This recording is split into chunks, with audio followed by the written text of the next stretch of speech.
잠언 말씀, 지난번에 28장 8절까지 했던 것 같아요.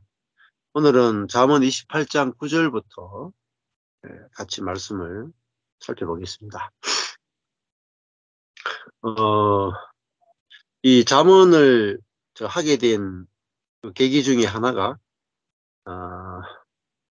그 잠언은 한 절 한 절씩 보통 이제 끊어져 있다, 한 절 두 절씩 끊어져 있다 해가지고 짧게 짧게 끊으면 대부분 다 이게 율법으로 이제 해석을 하게 되고 하라 하지 말라로 다 해석이 돼요. 그래서 이 그 성경 해석에 있어서 큰 두 개의 흐름이 있는데, 하나가 구속사적 성경 해석이 있어요. 구속사적 성경 해석. 하나는 그 모범론적 성경 해석이 있습니다. 이게 가장 성경 해석에 있어서 그 두 개의 패러다임이에요. 안경이에요. 구속사적 성경 해석이라고 하는 것은 하나님이 인간을 구속한 관점, 하나님의 구원의 관점에서, 그러니까 하나님이 주어인 관점에서 성경을 해석하는 방법이 구속사적 성경 해석 방법이에요. 근데 이게 원래 성경 해석하는데 가장 중요한 그 방법입니다. 그래서 성경을 그냥 그 맨눈으로 이렇게 딱 읽는 거하고 안경을 끼고 읽는 게 다르거든요. 근데 안경 없이 성경을 읽을 수 있느냐? 그것도 어려워요.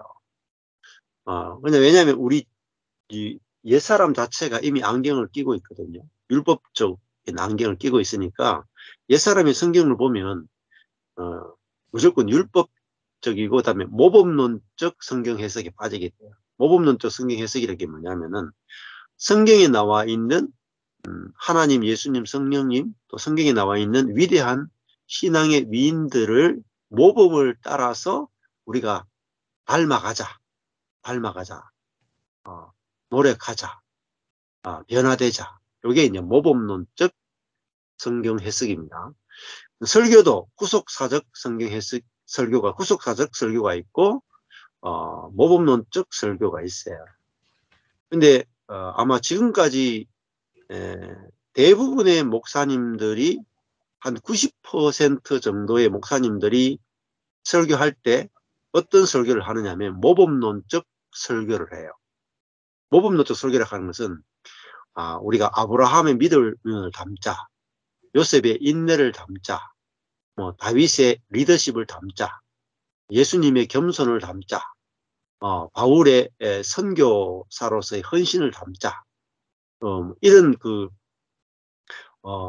아브라함의 믿음을 담자. 그러니까 어떤 닮아갈 좋은 선한 모습. 그러니까 이것도 선해지려고 하는 욕구에서 나오는 거죠. 그래서 나도 저 선한 걸 닮을 수 있다, 이런 생각을 해서 그렇게 성경을 읽으면서 적용 중심의 성경 해석, 적용 중심의 설교는 모범론적 성경 해석이라고 해요. 또 모범론적 설교라고 합니다. 근데 이렇게 하다 보면은 율법적이 되고 내가 순종하면 복을 받고 불순종하면 저주를 받는 요 구조가 바로 율법적 성경 해석이에요. 모범론적 성경 해석이고. 근데 이게 굉장히 위험한데 이게 90% 정도의 목사님들이 이렇게 설교하세요. 그래서 성도들도 그렇고 목사님들도 그렇고 여기에 대해서 별로 모르는 분이 되게 많아요. 엄청나게 많아요. 저도 배웠는데도 잘 몰랐어요. 배워도 잘 몰라요.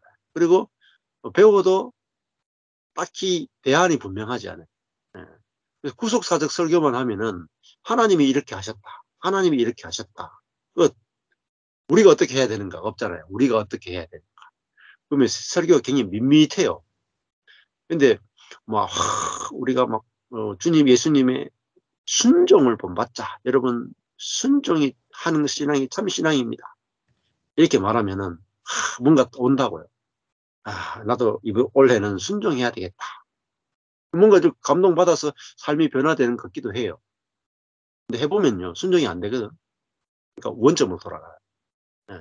예, 이런 식의, 그래서 대부분 목사님들이 이제 이 두 가지 중에서 절충안을 가지게 되는데, 그게 뭐냐면은 설교를 조금 괜찮게 한다는 분의 설교를 들어보면 다 이래요.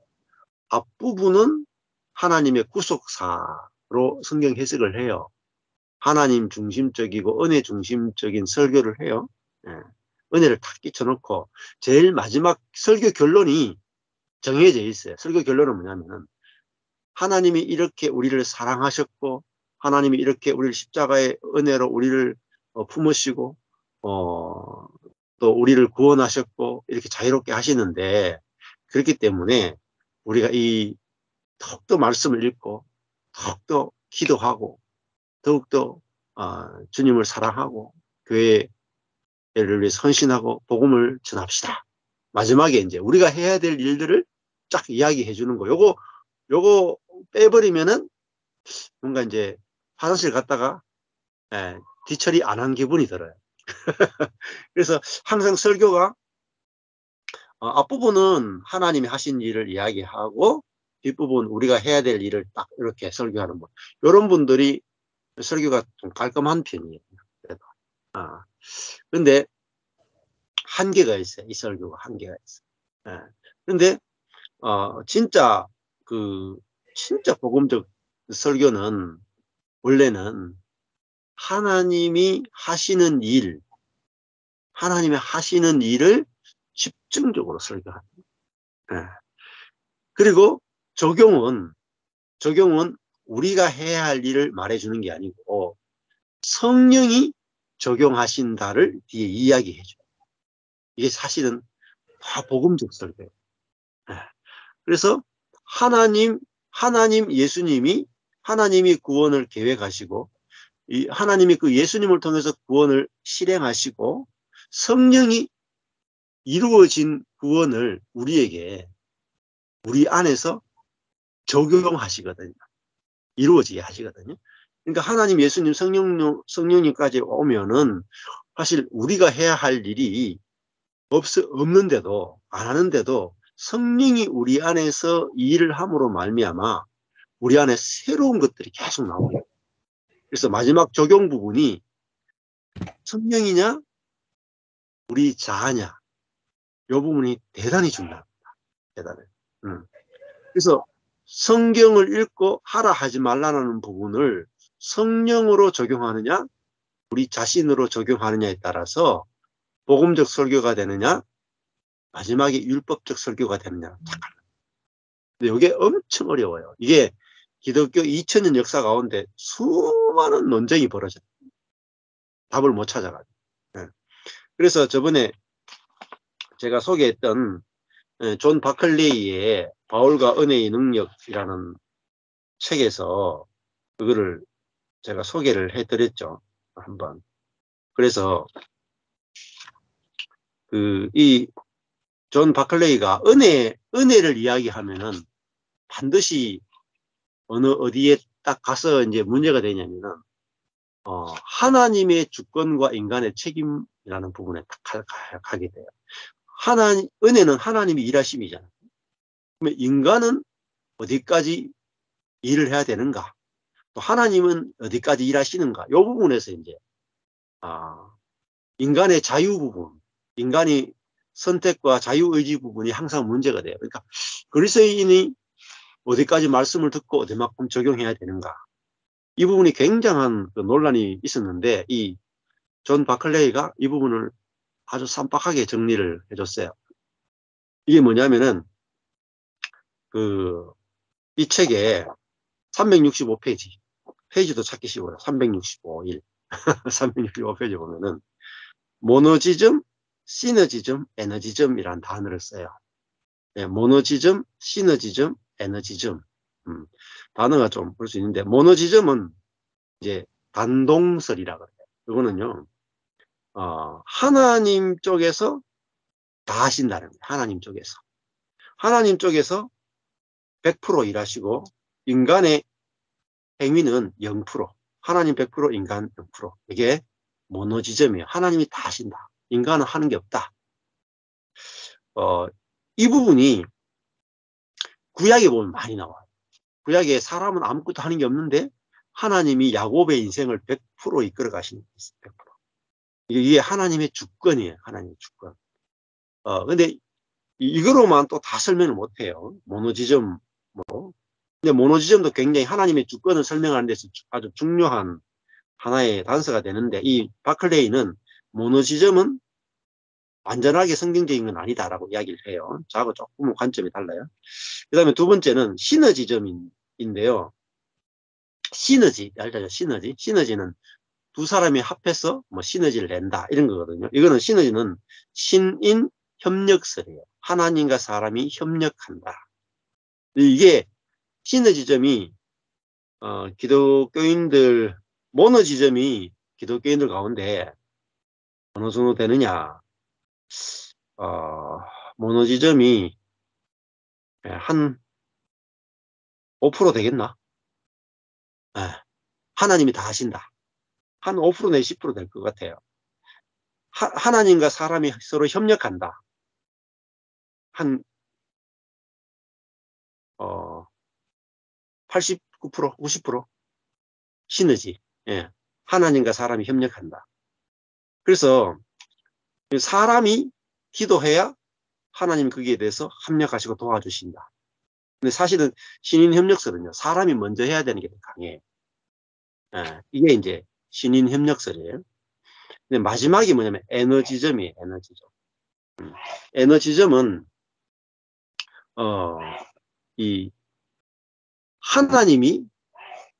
하나님과 사람을 모노지점과 시너지점은 전제가 뭐냐면 하나님과 사람이 분리된 상태를 전제를 해요.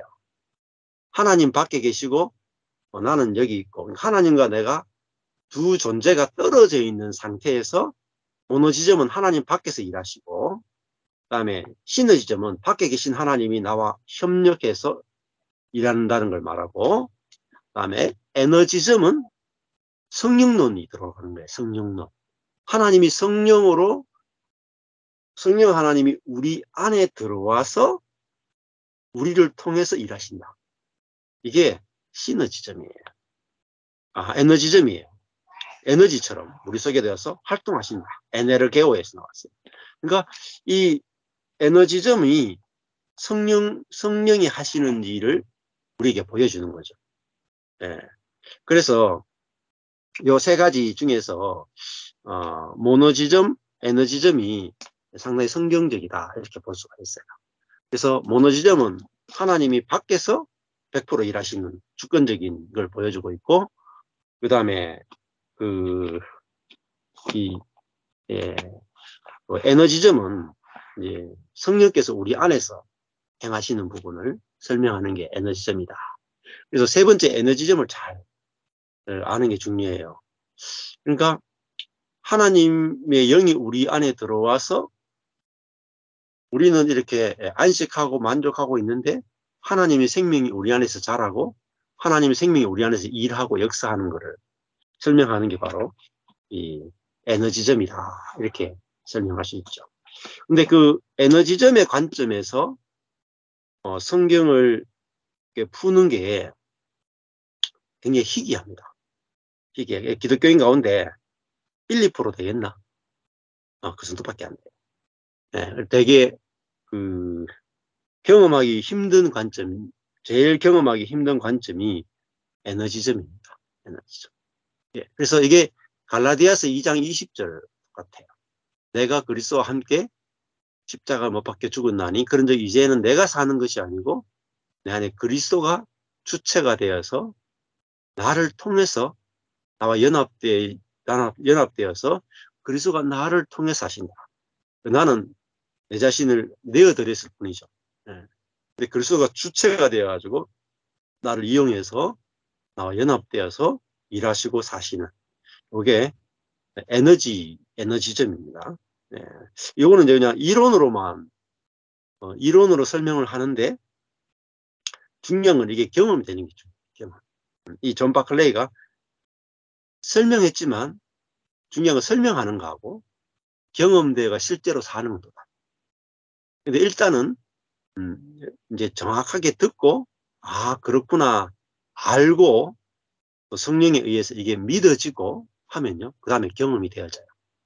그래서 경험되면 이게 아주 쉽게 알아지고 누려지고 이렇게 됩니다. 그래서 이 모노지점이나 에너지점이 그래서 대부분 시너지점에서 시작해요. 시너지점. 신인 협력설. 우리가 뭐 했더니 하나님 어떻게 하셨다. 여기서 이건 율법주의적인 신앙관이라고 볼 수 있는데 시너지점에서 빠져나오는 게 대단히 어려워요. 목사님들하고도 제가 막 수년 동안 같이 나눔하고 공부를 해도 그래도 우리 인간의 역할이 먼저라는 거예요. 인간이 먼저 기도해야 된다. 그래야 하나님께서 일하신다. 기도하지 않으면 하나님 일하지 않으신다. 여기에 아주 깊이 물들어 있습니다. 예. 근데 모노지점은 인간이 기도하지 않아도 하나님이 먼저 일하신다. 이게 100% 먼저 일하신다. 이게 모노지점이거든요. 그다음에 에너지점은 내가 기도하지 않아도 내 안에 성령께서 나를 통해서 기도할 마음을 주거나 나를 통해서 어떤 새로운 마음을 주시거나 또 나를 움직이시는 이런 부분이니까 이 아무것도 하지 않은 가운데서 내 안에 생명의 성령이 일하는 거. 그러면 내가 일 안 할 수 없죠. 내 안에 성령께서 나와 연합된 성령이 나를 일하니까. 이게 에너지점인데 에너지점이 사실은 뭐냐면 부활의 세계, 부활 생명의 세계가 에너지점이라고 볼 수가 있어요. 근데 이 부활 생명의 세계를 경험하는 것은 정말 기독교인 가운데 제가 늘 말씀드린 1, 2%에 해당돼요. 이게 우월하다는 게 아니에요. 우월하다는 게 아니고 쫄딱 망하는 걸 통해서 경험하는 거예요. 십자가. 예. 내가 할 수 있다라는 사람이 망해서 죽고 할 수 있다는 옛사람이 죽고 아무것도 아닌 사람이구나 하는 그 자리에서 성령이 주체가 돼서 나를 통해 일하시는 거예요. 나는 객체가 되고. 연합되어 있으니까 함께 일하게 돼요. 예. 그러니까 하나님과 내가 협력되어 있지만 신인협력설 같은 경우에 중간에 시너지점은 하나님과 내가 협력하지만은 하나님 밖에 있고 내가 먼저 시작하는 거예요. 신인협력설에. 근데 에너지점은 하나님과 내가 연합되어 있는 거예요. 그래서 마치 머리와 손은 연합되어 있잖아요. 누가 먼저 시작해요? 머리가 먼저 시작하죠. 머리가 먼저 시작하는데 손이 연합되어 있으니까 같이 움직이잖아요. 이게 머리 대신 그리스도와 몸인 우리 지체 이게 하나니까 이게 에너지점이라고. 그래서 나무와 가지 이게 하나로 연합되어 있는 세계. 이렇게 이제 보시면은 조금 더 이해하기 쉽습니다. 쉽게 설명해도 경험을 하기 전에는 되게 어려워요. 이게 지식으로 들리고. 근데 경험해보면 되게 쉽습니다. 신학자들의 이야기도 신학자들이 아무리 어렵게 설명해도 결국은 이거는 경험이거든요. 우리 속에 경험되지 않으면 다 지식이 불과하고 호황된 이론에 불과하고 경험되어지면은 신학자들 이야기도 굉장히 쉽게 이렇게 그냥 받아들여지게 되고 알아지게 됩니다. 그래서 저도 머리가 똑똑한 게 아닌데 하나님 경험시키고 나니까 어려운 책도 되게 쉬워요. 내가 경험한 걸 책으로 보면 쉽다고요. 예를 들면 이런 거죠. 지금 한소영 사모님은 호주에 살잖아요. 또 우리 송 자매님은 춘천에 사는데, 춘천에 관해서 이제 책이 나왔다거나 호주에 관해서 책이 나오면은 아무리 어렵게 써놔봤자 보면은 쉽잖아요. 내가 살고 있는 동네 이야기니까. 근데 이제, 여기 우리가 지금, 이제, 한 사모님이 계신 호주의 이야기를 막 써놓은 책이 이렇게 있어요. 그러면 우리 안 가본 사람 입장에서는 그 보려고 하면 되게 어려워요. 그리고 어떤 골목이 어떻고, 어디 돌아가면 어떻고, 이게 되게 어렵거든요. 그래서 제 아내가 이제 작년에 어디 여행을 갔다 오고 나서 저한테 완전히 화가 나가지고 엄청나게 화를 낸 게 있잖아요. 그게 경복궁 스토리예요. 겨울에 경복궁 갔는데 본인은 소설을 늘 너무 좋아해가 소설을 엄청나게 많이 읽거든요. 소설에 들어가면 무조건 경복궁 있잖아요. 거기 지도 있잖아요. 막 들어가면 뭐 여기는 왕의 처소가 있고 여기는 뭐 왕궁들이 왕비들의 처소가 있고 이게 첩들이 있는 데가 있고 여기는 뭐 수락관이 있고 뭐 이런 디테일한 그 이야기들이 많이 나오거든요. 근데 그 동선에 대해서 막 설명하는데 머릿속에 개념이 없으니까 써서 읽을 때마다 이게 확 안 와닿는 거예요. 그러니까 작년에 이제 경복궁 같이 갔는데 제가 그 이렇게 경복궁을 도는데 제가 좀 빨리 돌고 나오자 해가지고 제가 또 어디 가면 좀 빨리 앞서가는 편이에요. 내가 딱 보고 전체를 보고 이렇게 좀 빨리 이렇게 가면 빨리 갔다 올 수 있다 해가지고 저는 이제 좀 빨리 이렇게 동선을 짜가지고 나올 수 있는 걸 이야기했는데 아내는 빨리 갈 생각 없고 자기가 머릿속에 있는 그 경복궁을 탁 돌면서 이해를 다 하고 머릿속에 딱 정리하고 나오고 싶었던 거예요. 그러니까 정리하고 하려하는데 제가 막 이렇게 하는 바람에 못했다고 해가지고 오고 난 다음에 막 야, 저 얼마나 땄겠는지 이렇게 개념을 못 잡고 왔다는 거예요. 그 개념 자기가 확실하게 머릿속에서 경복궁 가서 보고 체험하고 딱 개념을 딱 잡고 싶은데 못 잡았으니까 뭐 소설 읽어도 또 이제 지식적인 부분밖에 안 되는 거죠. 마찬가지로 성경도 있잖아요. 내가 경험한 부분들은 되게 쉬워. 경험하지 못한 부분은 여전히 되게 복잡하고 지식이 되고 어렵거든요. 네. 그래서 어, 그런 경우에는 그래서 관계가 교통이 잘 되면 다른 사람 내가 다 경험 못한 부분은 다른 사람 만나가 이야기 들어보면 간접 경험을 통해서 되게 확 이렇게 오거든요. 예. 오면은 성경을 읽을 때도 내가 다른 사람의 경험을 들어놨기 때문에 성경 읽을 때 그게 이해하기 되게 쉽. 예. 근데 내가 경험하지 못했거나 간증을 듣지 못했거나 내가 보지 못했던 부분은 성경 읽을 때 되게 어려워요. 추상적이고 관념적이고 그다음에 전혀 개념이 안 잡히기 때문에 어렵습니다. 예, 그래서 가능하면 이제 성령께서 이끄시는 대로 우리가 따라가게 되면 경험을 많이 하게 많은 것들을 직접 보고 듣고 체험하게 됩니다. 예. 저도 막 적극적으로 뭔가 막 배우고 막 사람들 만나가 관계를 만들고 막 이런 스타일이 아니에요. 근데 어떻게 하다 보니까 끌려다니고 목회자들하고 막 같이 다니고 막 어쩔 수 없이 막 여러 가지 이제 과정을 거치면서 많은 것들을 경험하게 되고 많은 것들을 보게 됐어요. 하다가 실패하고 하다가 실패하고 하다가 계속 경험을 했거든요. 해보고 많은 수많은 실패의 경험들을 통해서 나중이 되니까 이렇게 하나님이 이렇게 딱 복음을 딱 알도록 딱 열어주시더라. 예, 그래서 경험도 상당히 중요합니다. 자, 그래서 성경을 해석할 때 특별히 잠언이 어떤 구속사적 설교를 하시는 자기는 66권을 전체를 구속사적 설교를 한다는 거예요. 수십 년을. 근데 그분이 이렇게 고백했어요. 65권은 구속사적 설교를 할 수 있는데 마지막 잠언만은 구속사적 설교를 못하겠다는 거예요. 네, 어려워요.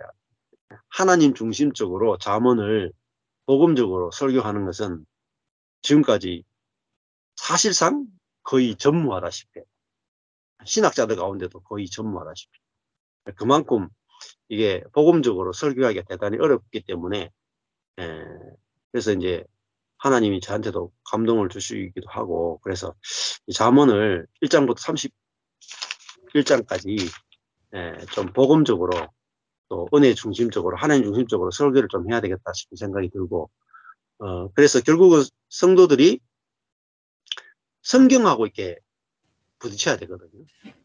성경하고 부딪혀서 성경이 나를 복음으로 설득을 해야 우리가 완전히 말씀 앞에 굴복이 되어집니다.